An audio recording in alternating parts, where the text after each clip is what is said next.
itulah yang nanti tertulis di PowerPoint-nya. Ya, oke, baik. Mungkin itu komentarnya. Nanti Anda bisa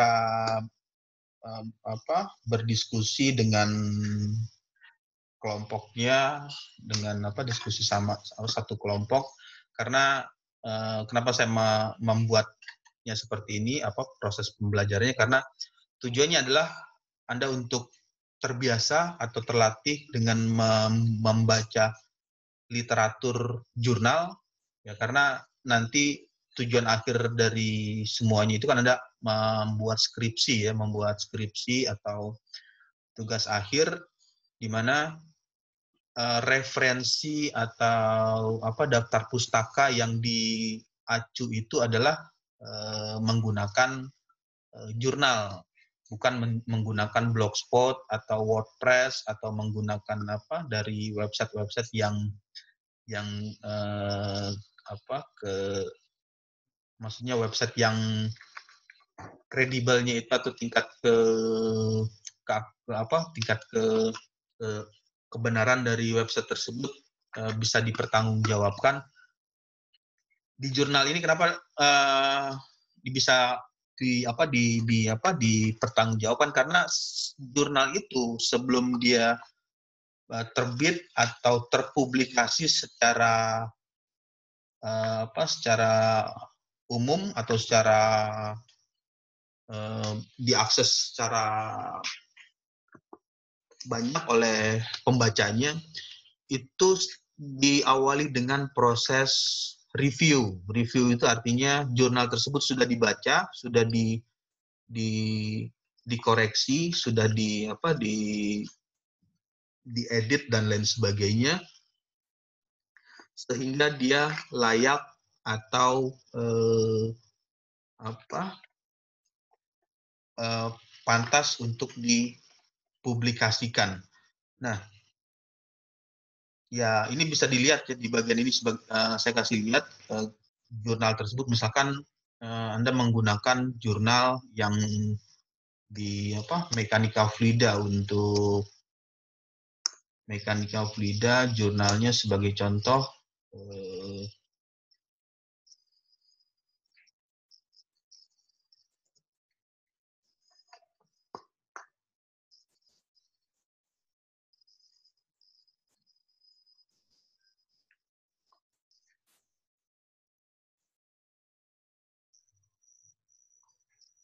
ya. Jadi jurnal ini kan jurnal ya.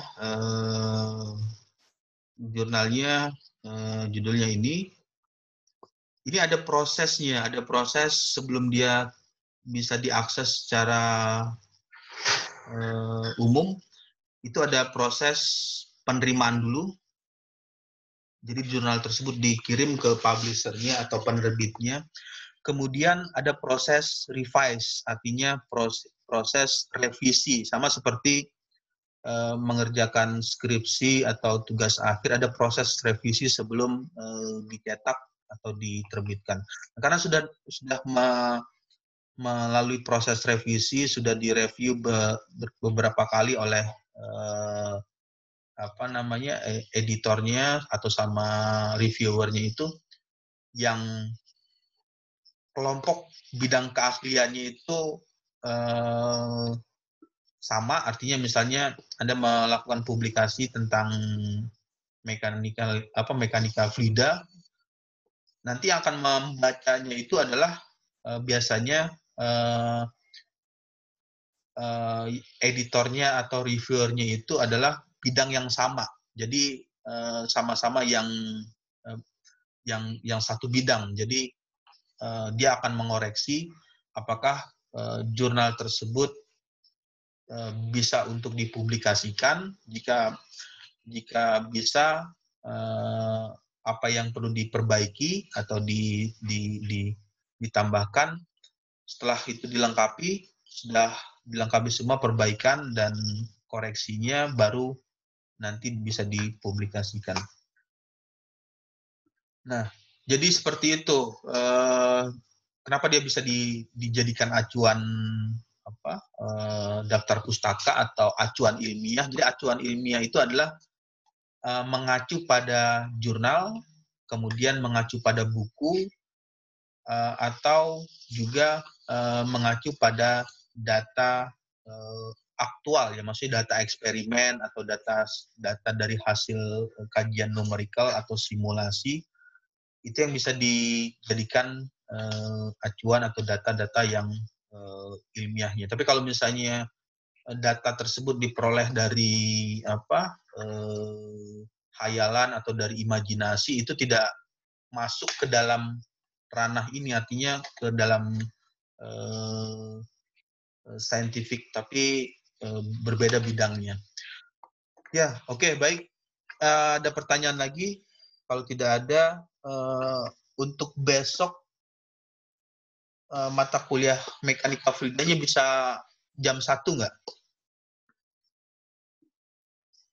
Mulainya. Dimulai lagi jam 1, karena jadwalnya kan jam 8. Kalau kita rubah menjadi jam 1, nggak bisa Pak, kayaknya. Ada kelas Pak. Ada kelas kepemimpinan Pak. Ada kelas Pak. Bisa Pak dengan jadwal kepemimpinan. Ya, jadi nggak bisa ya. Jadi tetap pagi ya, jam 8 ya. Ya, oke, baik. Jadi nanti besok ketemu lagi di jam 8 pagi untuk kelas besarnya mata kuliah mekanika fluida. Kemudian absen untuk hari ini di Edmodo dengan menuliskan nama dalam kurung NIM, nomor induk mahasiswa. Kemudian sebelum kelasnya ditutup, ada pertanyaan lagi? Dari saya cukup Pak. Oke, kalau tidak ada pertanyaan, mungkin saya ucapkan selamat sore. Sampai ketemu lagi di besok, hari Selasa. Oke, wassalamualaikum warahmatullahi wabarakatuh. Waalaikumsalam warahmatullahi wabarakatuh. Terima kasih pada orang. Terima kasih Pak. Terima kasih Pak. Terima kasih Pak. Terima kasih Pak. Terima kasih.